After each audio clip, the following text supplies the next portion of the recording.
Īsi par to, kā Eiropas Savienība atšķiras no Padomju Savienības. Eiropas Savienība un Padomju Savienība ir divas ļoti atšķirīgas organizācijas, kur pamatā ir dažādas vēsturiskas, politiskas un ekonomiskas sistēmas. Lai gan abas organizācijas apvieno vairākas valsts, to līdzības galvenokārt tur arī beidzas. Izveidošanas mērķi un principi.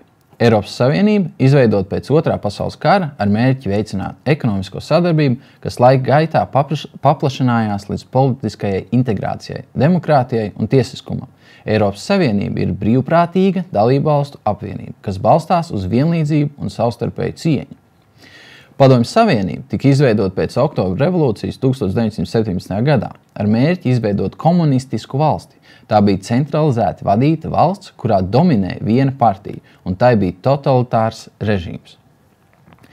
Politiskās un valdības struktūras. Eiropas Savienība ir nacionāla un starpvaldību organizācija, kas respektē dalībvalstu suverenitāti. Tā ir sarežģīta institucionālā struktūra, kas ietver Eiropas parlamentu, Eiropas komisiju, padomi un citus orgānus.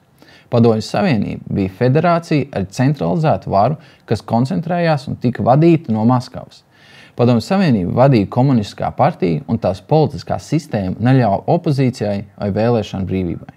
Ekonomikas sistēmas.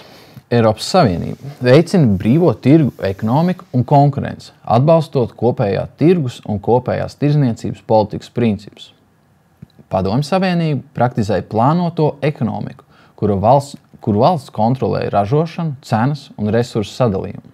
Tiesību un brīvību ievērošana. Eiropas Savienība uzstāja uz cilvēktiesību, pamatbrīvību un tiesiskumu ievērošanu, kā arī demokrātisku vērtību veicināšanu.